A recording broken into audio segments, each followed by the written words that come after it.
નમસ્કાર વિદ્યાર્થી મિત્રો, જય સોમનાથ। ગયા લેક્ચરની અંદર આપણે 9મા ધોરણમાં જે આંકડાશાસ્ત્ર ચેપ્ટર નંબર 14 જે છે એના વિશે આપણે ચર્ચા કરતા, જેમાં આપણે અમુક થિયરી અને સ્વાધ્યાય 14.2 જે છે એના 1 થી 2 દાખલા આપણે જોયેલા અને બાકીના ઉદાહરણો જોયેલા। આજના આ લેક્ચરની અંદર આપણે આગળથી શરૂઆત કરીએ તો દાખલા નંબર 3 થી જોઈએ તો દાખલા નંબર 3 ની રકમ કંઈક આ મુજબ છે કે 30 દિવસના એક મહિનામાં એક શહેરનો સાપેક્ષ ભેજ પર્સન્ટેજની અંદર નીચે પ્રમાણે આપી દીધો છે। પહેલા દિવસે ભેજનું પ્રમાણ 98.1, બીજા દિવસે 98.6, 99.2 એવી રીતે 30 દિવસનું ભેજનું પ્રમાણ જે છે એ તમને આપી દીધું છે। તમારે શું કરવાનું છે કે બે વર્ગ 84 થી 86, 86 થી 88 વગેરે, મતલબ કે બધાની વર્ગ લંબાઈ 2 2 છે।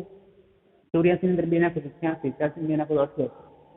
તો આવી રીતના વર્ગ લંબાઈ લઈ 84 થી 86, 86 થી 88 થી બીજો વર્ગ બનશે 90, 90 થી 92, 92 થી 94, 94 થી 96, 96 થી 98, 98 થી 100, કારણ કે 99.2 સુધી સૌથી મોટું અવલોકન છે, બીજા એનાથી કોઈ વધારે મોટું છે નહીં। તો એવી રીતના વર્ગ લઈ અને તમારે એક આવૃત્તિ વિતરણ કોષ્ટક બનાવવાનું છે। એના પછી શું કીધું કે તમે કલ્પી શકો કે આ માહિતી કયા મહિનાની અથવા તો કઈ ઋતુની છે, અને છેલ્લો છે કે આ માહિતીનો વિસ્તાર જે છે એ તમારે શોધવાનો છે। વિસ્તાર તો આપણે સિમ્પલ શોધી શકીએ, કેવી રીતે? તો કે જે મોટું અવલોકન જે છે એમાંથી આપણે નાનું અવલોકન બાદ કરીશું। તો દાખલાની શરૂઆત કરીએ તો સૌપ્રથમ પહેલા તો આપણને આવૃત્તિ વિતરણ કોષ્ટક જે છે એ તૈયાર કરવાનું કીધું છે, તો આવૃત્તિ વિતરણ કોષ્ટક આપણે બનાવીએ। તો અહીંયા એક ખાનું જે બનશે એ સાપેક્ષ ભેજનું બનશે, મતલબ કે વર્ગનું, બરોબર?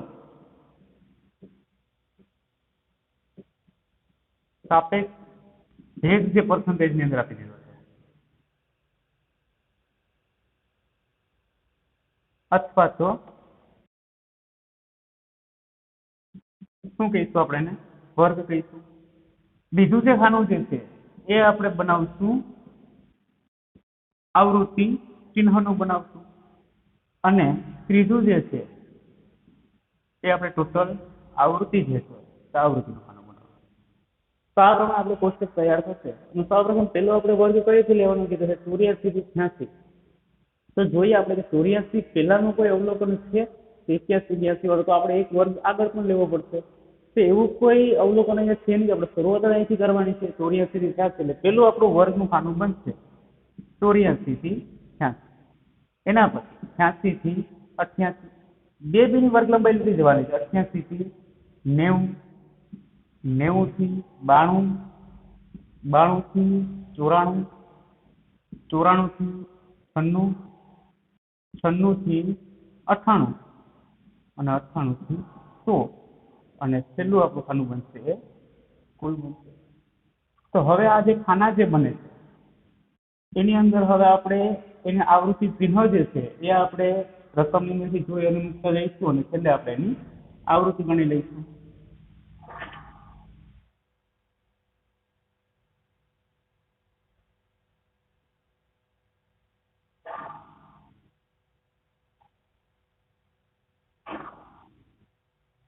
ચાલો, તો હવે આપણે શરૂઆત કરીએ। તો સૌપ્રથમ પહેલાથી આપણે શરૂઆત કરી તો પહેલું જે કયું છે 98.1, 98.1 કયા વર્ગની અંદર આવે છે? તો 98 થી 100 ની વચ્ચે આવશે, એટલે અહીંયા આપણે એક લીટો દોરીશું। એના પછી 98.6, તો એ પણ આની અંદર વચ્ચે આવવાના છે, એટલે ત્યાં એક લીટો દર્શાવીશું। 99.2, તો એ પણ 98 થી 100 ની વચ્ચે આવવાના છે। 90.3, 90.3 છે એટલે ક્યાં આવશે? 90 થી 92 ની વચ્ચે આવવાના છે, એટલે અહીં બતાવીશું। 86.5, તો એ 86 થી 88 ની વચ્ચે આવશે। 95.3, તો 95.3 એ 94 થી 96 ની વર્ગની વચ્ચે આવવાનું છે। એવી જ રીતના 92.9, તો 92.9 એટલે 92 થી 94 ની વચ્ચે આવવાના છે। 96.3, તો એ 96 થી 98 ની વચ્ચે આવશે। 94.2, તો 94 થી 96 ની વચ્ચે આવવાનું છે। 95.1, તો એ 94 થી 96 ની વચ્ચે આવવાનું છે। 89.2, તો 88 થી 90 ની વચ્ચે આવવાનું છે। 92.3, તો 92 થી 94 ની વચ્ચે આવવાનું છે। 97.1, તો 96 થી 98 ની વચ્ચે આવશે।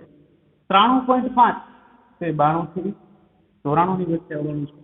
92.7, તો એ પણ 92 થી 94 ની વચ્ચે આવશે। 95.1, તો 94 થી 96 ની વચ્ચે આવવાનું છે।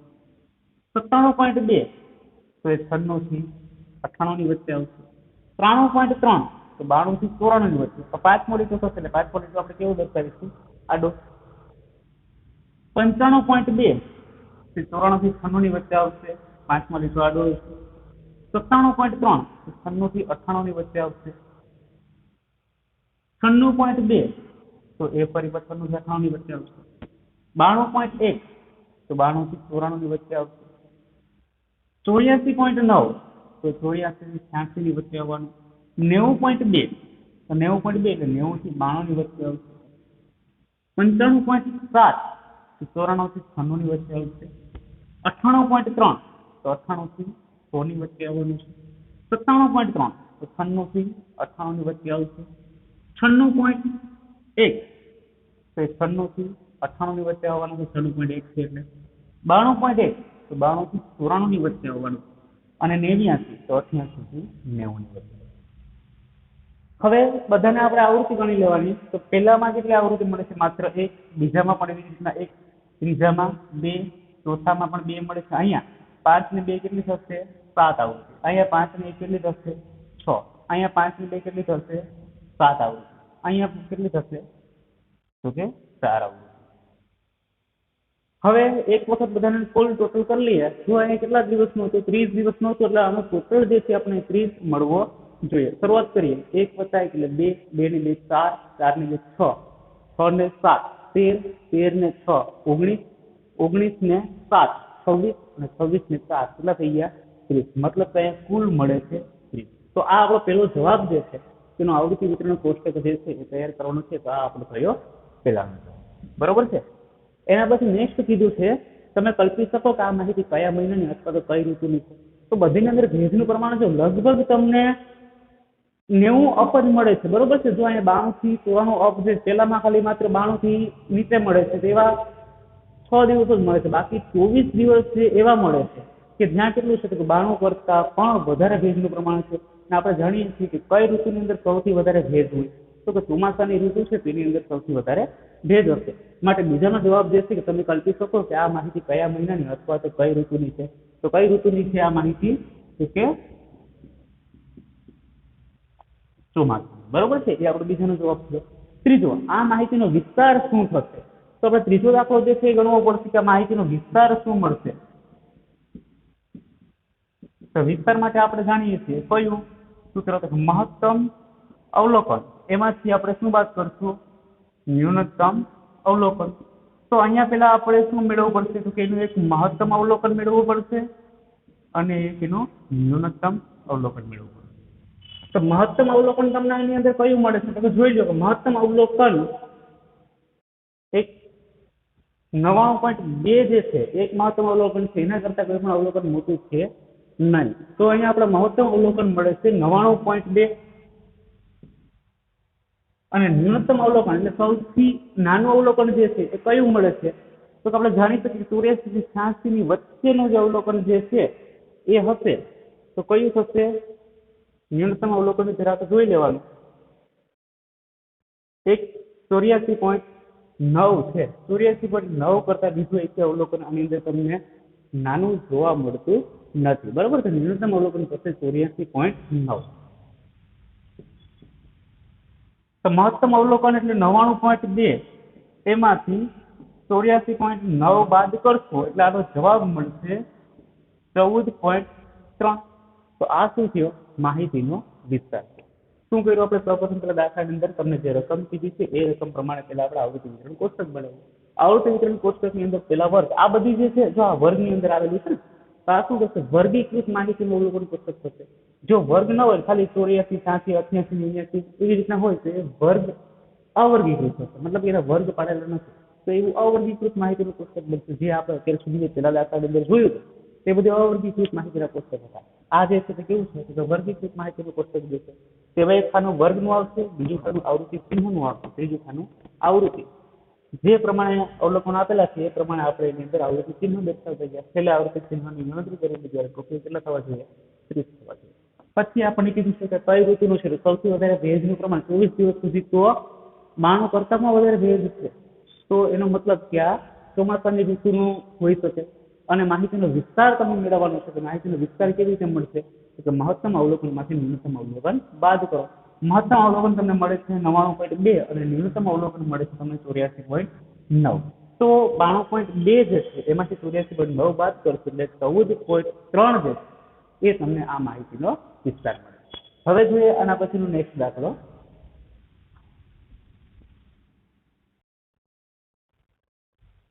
તો હવે જોઈએ આપણે એના પછીનો દાખલા નંબર 4 કે 50 વિદ્યાર્થીની પૂર્ણાંક સેન્ટીમીટરમાં માપવામાં આવેલી ઊંચાઈ જે છે એ તમને આપી દીધી છે. તો કે 50 વિદ્યાર્થીની ઊંચાઈ જે છે એ તમને આપી દીધી કે પહેલા વિદ્યાર્થીની ઊંચાઈ 161 છે, બીજાને 150, ત્રીજાને 153, એવી રીતે 50 વિદ્યાર્થીની ઊંચાઈ તમને આપી દીધી છે. તો તમારે વર્ગ 160 થી 165, 165 થી 170 મતલબ કે 5 માર્કની વર્ગ લંબાઈ રહી એ પ્રમાણે વર્ગ લઈ અને આવૃત્તિ વિતરણનું કોષ્ટક તમારે બનાવવાનું છે. તો શરૂઆત કરીએ તો પેલું ખાનું જે છે એ આપણું કેનું બનશે? તો કે વર્ગનું બનશે. નેક્સ્ટ એના પછીનું જે બીજું જે ખાનું જે છે એ બનશે આવૃત્તિ ચિહ્ન. આ બધામાં આપણે સમાન રાખશું એટલે અલગ અલગ વખતે ભૂલ ન થાય. અને ત્રીજું ખાનું જે છે એ કેનું બનશે? તો કે આવૃત્તિનું બનશે. તો હવે આપણે લખતા જઈએ તો પેલા 160 થી 165 કીધું છે એના કરતા ઓછી ઊંચાઈ 150 વાળી જે છે એટલે 150 થી જ આપણે વર્ગ સ્ટાર્ટ કરવા પડશે. તો શરૂઆત કરી પેલો વર્ગ આપણો બનશે 5 5 ની વર્ગ લંબાઈ એટલે 150 થી 155, પછી 155 થી 160. સૌથી વધારે ઊંચાઈ કેટલી છે એ જરાક જોઈ લઈએ આપણે. તો કે 161 મતલબ 165 છે, 168 વાળી છે, 170 એનાથી વધારે છે અને 170 થી વધારે કોઈ ઊંચાઈ છે નહીં. એટલે આપણે છેલ્લું જે છે વર્ગ આપણે 171 પણ છે એટલે 175 સુધી આપણે જવાનું છે, બરોબર, વર્ગ બતાવતા બતાવતા. તો શરૂઆત કરીએ 160 થી 165, 165 થી 170, 170 થી 175. તો આ પ્રમાણે આપણે જે વર્ગ આપી દીધા છે હવે એ વર્ગ પ્રમાણે આપણે એની જે આવૃત્તિ જોઈ અને એ પ્રમાણે આવૃત્તિ ચિહ્ન આપણે કરતા જવાના છે. છેલ્લે આપણે એની આવૃત્તિની ગણતરી કરી લઈએ.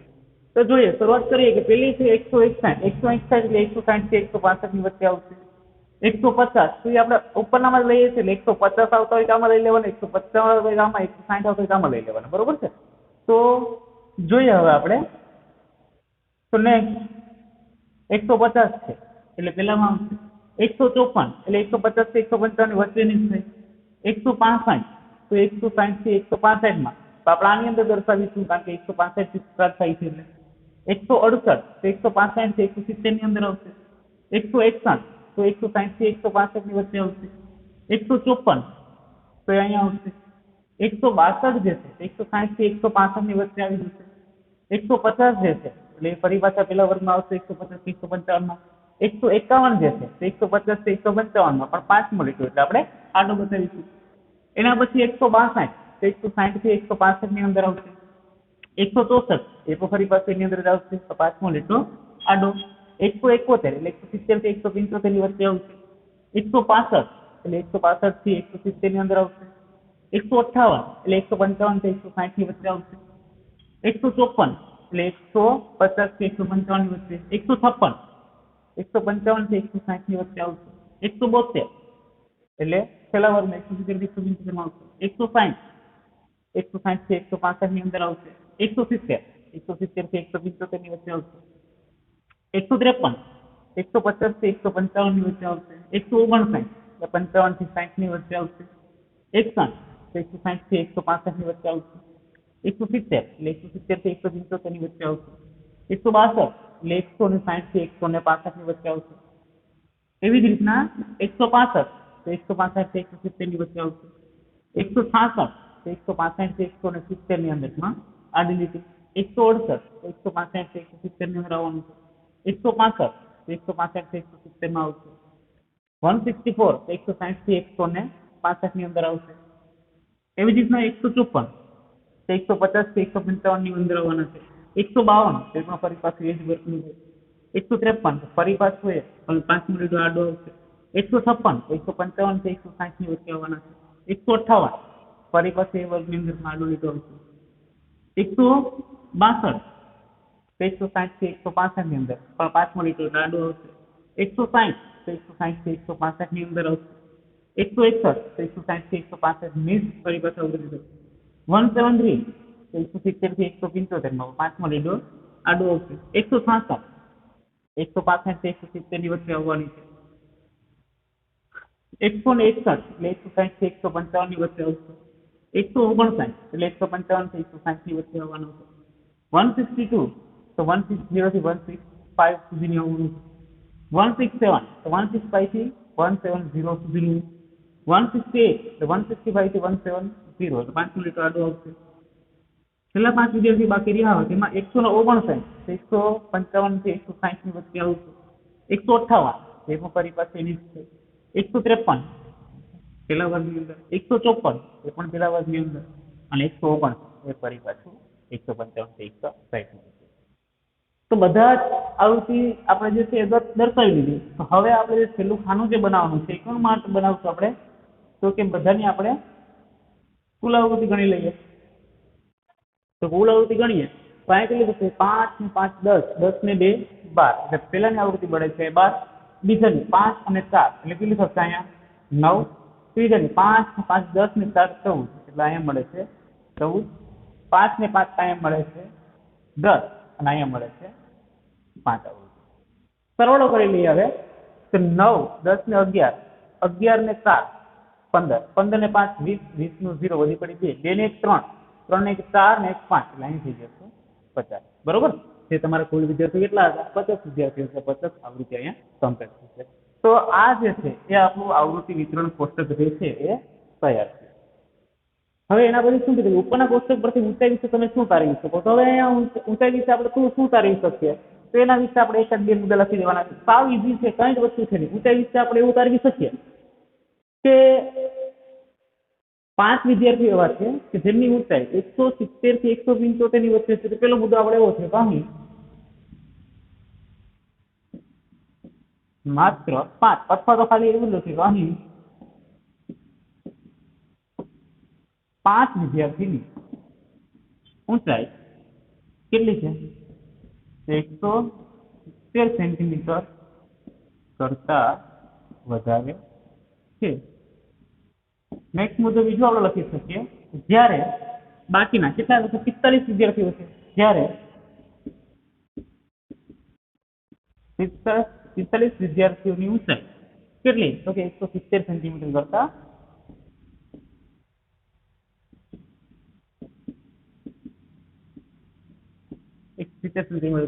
ઓછી છે. બરોબર છે? તો આવા મુદ્દાઓ જે છે તારવી શકીએ. હજી આપણે બીજા અલગ અલગ મુદ્દા પણ તારવી શકીએ કે એવા 12 વિદ્યાર્થીઓ મળી કે જેની ઊંચાઈ 150 થી 155 સેન્ટીમીટરની વચ્ચે છે. 9 વિદ્યાર્થીઓ એવા છે કે જેની ઊંચાઈ 155 થી 160 ની વચ્ચે મળે છે. સૌથી વધારે તો કે 14 વિદ્યાર્થીઓ એવા છે કે જેમની ઊંચાઈ 160 થી 165 ની અંદર મળે છે. બરોબર છે? તો વધારે વિદ્યાર્થીઓ કયા પ્રમાણમાં એવા છે? તો કે 160 થી 165 ની વચ્ચે કેટલા છે? 14 વિદ્યાર્થીઓ. તો આવી રીતના આપણે ઊંચાઈ વિશે જે તારણો છે એ તારણો આપણે કાઢી શકીએ છીએ. તો આ થયો તમારો સ્વાધ્યાય 14.2 નો દાખલા નંબર 4.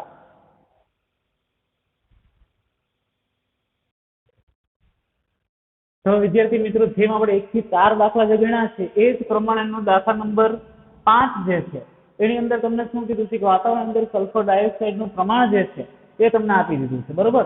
અને એની અંદર તમને વર્ગ લેવાના કીધા કે 0.00 થી 0.04 સુધીના, મતલબ કે એવા વર્ગ લઈ અને તમારે આવૃત્તિ વિતરણ કોષ્ટક જે છે એ તૈયાર કરવાનું છે. અને બીજો એક વસ્તુ 11 ppm કરતા વધારે સલ્ફર ડાયોક્સાઇડનું પ્રમાણ કેમાં મળે છે એ તમારે શોધવાનું છે. દાખલો સર સહેલો છે, થઈ શકે એવું છે. માત્ર ખાલી વર્ગ તમને બતાવી દીધા છે કે ક્યાં સુધી આપશે આપણે? તો કે 0.00 થી લઈને 0.24 સુધીના વર્ગ બતાવવા પડશે. વર્ગને વ્યવસ્થિત તમને કરી જ દીધા છે. માત્ર ખાલી હવે એની અંદર આવૃત્તિ ચિહ્ન જેમ આપણે આગળ જોતા હતા તેમ આવૃત્તિ ઉપરથી કોની વચ્ચે આવે છે એ માત્ર આવૃત્તિ ચિહ્ન ખાલી દર્શાવી દેવાના છે અને પછી એની આવૃત્તિ ગણી લેવાની છે. તો તમારું આવૃત્તિ વિતરણ કોષ્ટક જે છે એ કમ્પ્લીટ થઈ જશે. બરોબર? તો ખાલી વર્ગ એના નોંધી લ્યો. કયા કયા છે? પેલો વર્ગ 0.00 થી 0.04, પછી 0.04 થી 0.08, પછી 0.08 થી 0.12, 0.12 થી 0.16, 0.16 થી 0.20 અને છેલ્લો વર્ગ બનશે 0.20 થી 0.24. બધાની અંદર તમારે આવૃત્તિ ચિહ્ન થઈ જાય પછી એને આવૃત્તિ લખી લો અને છેલ્લું ખાનું બનાવી દો. એનું કુલ આવૃત્તિનું ખાનું જે છે એ બનાવી દો. એટલે એ તમને જેટલા પણ આવૃત્તિ આપેલી છે એ ટોટલ અહીંયા તમને મળી જશે. બરોબર છે? તો દાખલા નંબર 5 જે છે એક હોમવર્કમાં રાખો, સાવ સિમ્પલ છે, અડધું કામ તો તમને અહીંયા જ કરી દીધું છે ને.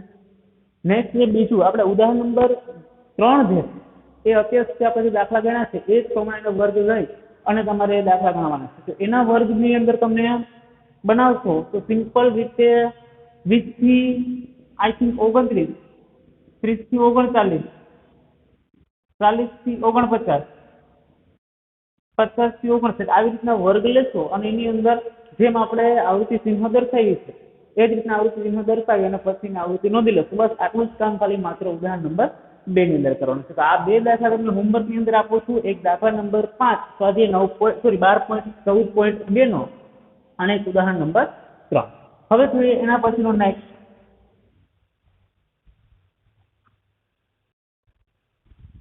હવે એના પછીનો જે ટોપિક આપણે શરૂ કરવા જઈ રહ્યા છીએ તો એની અંદર આપણે પેલા થિયરી જોઈ લઈએ. જે ટોપિક જે છે કે મધ્યવર્તી સ્થિતિમાનના માપ. હવે મધ્યવર્તી સ્થિતિમાન છે શું પેલા તો એ સમજવું પડશે અને પછી એના કયા કયા માપ છે એના વિશે આપણે જોઈએ. તો કે સમગ્ર માહિતીની જે ખાસિયત ધરાવતો હોય અને સમગ્ર માહિતીનું જે પ્રતિનિધિત્વ કરે છે, એટલે કે સમગ્ર માહિતી જે છે એની અંદર શું ખાસિયતો છે અને આખી માહિતીનું જે કંઈ પણ પ્રતિનિધિત્વ જે કરે છે એને શું કહેવાશે, એનો આંક જે તમને મળે છે એ એટલે મધ્યવર્તી સ્થિતિમાન. અને કયો કયો એનો આંક મળે છે? તો કે મધ્યવર્તી સ્થિતિમાનના 3 પ્રકાર પડે છે. એમાં એક પહેલો પ્રકાર જે છે મધ્યક, મધ્યસ્થ અને બહુલક. ઘણી વખત આ પ્રશ્ન એક્ઝામની અંદર પૂછી જાય કે મધ્યવર્તી સ્થિતિમાનના 3 પ્રકાર કયા કયા?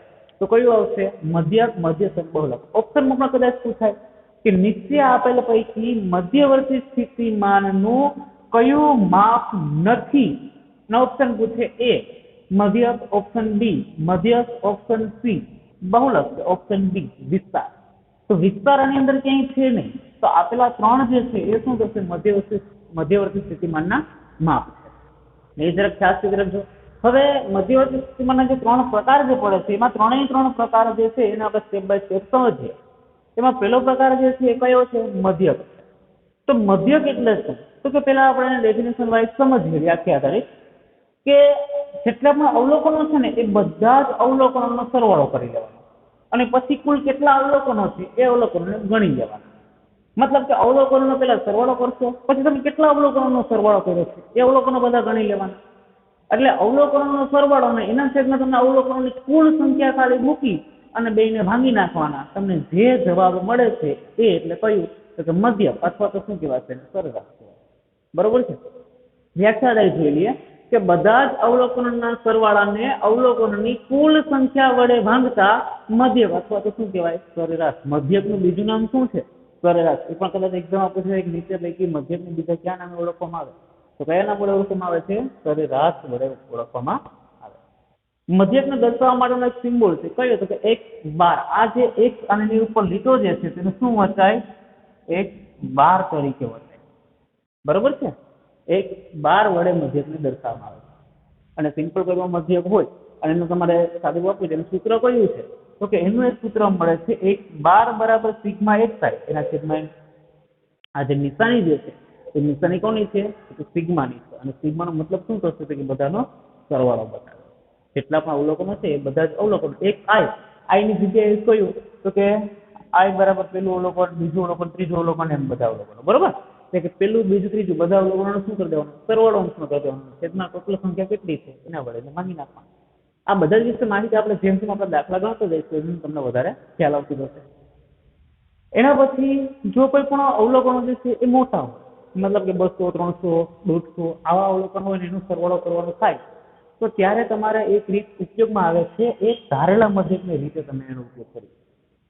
ધારેલા મધ્યકની અંદર શું હશે કે તમારે એક તો એનો મધ્યક જે છે એ ધારી લેવાનો કોઈ પણ અવલોકન, અને પછી એની અંદર જે મધ્ય કિંમત જે છે તમને જે વર્ગ પ્રમાણે આપેલું છે કે ભાઈ 20 થી 30, તો 20 થી 30 ની મધ્ય કિંમત શું થશે? તો 30 + 20 કરશો એટલે 25 થશે. સોરી, 30 + 20 કરશો એટલે 50 થશે અને એને ભાગ્યા 2 કરશો એટલે તમને એની મધ્ય કિંમત મળે. તો મધ્ય કિંમત તમને જે મળે છે એ મધ્ય કિંમત કેમાંથી બાદ કરવાની? એ જે છે મધ્ય કિંમતમાંથી તમે જે ધારેલો મધ્યક જે છે બાદ કરશો એટલે તમને ડીi મળે. બરોબર છે? તો ધારેલા મધ્યકનું સૂત્ર છે એટલે જોઈ લો. ધારેલા મધ્યકનું સૂત્ર શું છે? તો કે x12 બરાબર a પ્લસ સિગ્મા ડી એના સિગ્મા n, જ્યાં a શું છે? તો ધારેલો મધ્યક છે, ડી કેવી રીતે મળશે? તો મધ્ય કિંમતમાંથી ધારેલો મધ્યક બાદ કરશે એટલે તમને bi મળી જશે. અને n તો શું છે? અવલોકનોની સંખ્યા. બરોબર. તો આ ધારેલા મધ્યકની રીતનું સૂત્ર છે. એના પછી આપણે બીજું જોઈએ કે અસતત આવૃત્તિ વિતરણ હોય, કદાચ કોઈ અસતત આવૃત્તિ વિતરણ હોય વર્ગ આધારિત, તો એ આવૃત્તિ વિતરણનો મધ્યક તમારે કેવી રીતે શોધવાનો? તો કે એની અંદર છે ને તમને અવલોકન અને એની આવૃત્તિ એ બંને આપી દીધું હોય અને એનો તમારે મધ્યક શોધવાનો થાય તો શું કરવાનું? એના માટેનું સૂત્ર છે કે x બાર બરાબર સિગ્મા fi xi એના છેદમાં fi xi શું છે? તો fi એ જે છે એને આવૃત્તિ છે, xi એ અવલોકન. તો કે અવલોકન અને આવૃત્તિ બંનેનો ગુણાકાર થશે અને પછી એનો સરવાળો કરવાનો અને એના છેદમાં n છે. ટોટલ આવૃત્તિની કેટલી છે? એ કુલ આવૃત્તિ છેદમાં મૂકી દો. તમારે તૈયાર રફ બુકની અંદર આ બધું સૌપ્રથમ પહેલા ટોપિક પાડવાનો, મધ્યવર્તી સ્થિતિમાનના માપ, પછી આ વ્યાખ્યા લખવાની, પછી એની નીચે મધ્યવર્તી સ્થિતિમાનના તમારા પ્રકાર લખવાના છે, એની નીચે મધ્યક લખવાનું છે, મધ્યકની વ્યાખ્યા, એનું સૂત્ર લખવાનું છે, એની નીચે ધારેલા મધ્યકની રીત, એની વ્યાખ્યા અને એનું સૂત્ર લખવાનું છે, એની નીચે લખવાનું છે અસતત આવૃત્તિ વિતરણનું મધ્યક અને એનું સૂત્ર લખવાનું. તો આ આપણે વાત કરી મધ્યક. હવે આપણે વાત કરીએ મધ્યસ્થ વિશે. હવે જો એના પછી મધ્યસ્થ કોને કહેવાય? તો કે તમને જે માહિતી આપી દીધી છે એ માહિતીને સૌપ્રથમ પહેલા તો ચડતા કે ઉતરતા ક્રમમાં ગોઠવી દેવાના અવલોકન, અને પછી એની જે વચ્ચેનું જે બરોબર છે મધ્યમાં જે અવલોકન આવેલું છે એ અવલોકન એટલે શું થશે? માહિતીનો મધ્યસ્થ. તો વ્યાખ્યા દ્વારા સમજી લઈએ કે માહિતીના અવલોકનને ચડતા કે ઉતરતા ક્રમમાં ગોઠવવાનું અને પછી એના મધ્યમાં રહેલું જે અવલોકન છે એ અવલોકનને માહિતીનો મધ્યસ્થ તરીકે ઓળખવામાં આવે છે. હવે મધ્યસ્થ જે છે એને એમ કેપિટલ એમ વડે દર્શાવે. એ ખાસ ધ્યાન રાખજો. પેલા આપણે મધ્યસ્થ જે હતું તેને એક બાર વડે દર્શાવતા, અહીંયા આને કોના વડે દર્શાવવામાં આવે છે? કેપિટલ એમ વડે દર્શાવવામાં આવે છે. હવે એમાં પણ મધ્યસ્થ તમે કેવી રીતે શોધી શકો? કે જો અવલોકનોની સંખ્યા અયુગ્મ હોય, અયુગ્મ એટલે કેવી? એકી સંખ્યાની અંદર. માની લો કે આવી રીતના કોઈ અવલોકન હોય કે 2 3 4 5 અને 6, તો 1 2 3 4 અને 5 એકી સંખ્યા થઈ ગઈ. જો એકી સંખ્યા હોય તો એનો જવાબ કેમ મળશે તમને? તો કે જેટલા પણ અવલોકનો છે ને એમાં એક ઉમેરી દેવાના અને 2 વડે ભાંગી નાખવાના. જો આના મારા મધ્ય શું? સૌપ્રથમ પેલા ચડતા ક્રમમાં, તો બધા ચડતા ક્રમમાં ગોઠવેલા છે. પછી n+1 એટલે 1 2 3 4 ને 5 એટલે n બરાબર કેટલા મળે છે? 5. એટલે n+1 ના છેદમાં 2. તો એની જગ્યાએ 5 + 1 ના છેદમાં 2 માં અવલોકન, 5 + 1 એટલે 6 ના છેદમાં 2 માં અવલોકન, 6 ના છેદમાં 2 એટલે ત્રીજું અવલોકન થશે. તો આ પહેલું અવલોકન, બીજું અવલોકન, ત્રીજું અવલોકન. ત્રીજું અવલોકન કયું મળે છે? 4. તો 4 થશે એનો મધ્યસ્થ થશે. તો આપણે તો સૂત્ર ખાલી યાદ રાખવાનું છે. તો અવલોકનની સંખ્યા જો અયુગ્મ એકી હોય તો એના માટેનું સૂત્ર કયું થશે? m = n+1 / 2 માં અવલોકન. જો અવલોકનની સંખ્યા યુગ્મ મતલબ કે બેકી હશે તો એના માટેનું સૂત્ર ખાસ ધ્યાન રાખજો. કયું થશે? તો કે n/2 માં અવલોકન વત્તા n/2 વત્તા 1 માં અવલોકન અને n/2. તો આવો એક દાખલો આપણે જોઈ લઈએ. માની લો કે તમને અવલોકન અહીંયા કંઈક આ પ્રમાણે આપી દીધા કે ભાઈ 2 3 4 અને 5. તો એનું તમારે મધ્યસ્થ શોધવો છે તો શું કરશું? પહેલા તો n/2 માં અવલોકન એટલે 4 અવલોકન છે એટલે 4/2 માં અવલોકન વત્તા અહીંયા થશે 4/2 વત્તા 1 માં અવલોકન અને n/2. તો અહીંયા 4/2 એટલે 2 માં અવલોકન, 4/2 એટલે 2 વત્તા એટલે 3 માં અવલોકન અને 3 માં અવલોકન n/2. હવે બીજું અવલોકન કયું છે? અહીંયા તો 3 છે. એના પછી ત્રીજું અવલોકન કયું છે? 4 છે. n/2 એટલે 3 વત્તા 4 એટલે 7. 7/2 એટલે 3.5 જે છે એનું શું થઈ ગયો? મધ્યસ્થ મળી ગયો. તો એ યુગ્મ સંખ્યા હોય તો એના માટેનું મધ્યસ્થ સૂત્ર છે. એના પછી નેક્સ્ટ બહુલક સમજી લઈએ કે અવર્ગીકૃત માહિતીની અંદર જે અવલોકન સૌથી વધારે વખત પુનરાવર્તન પામતું હોય તો એમને માહિતીનો બહુલક કહેવાય. માહિતીના બહુલકને z વડે દર્શાવે.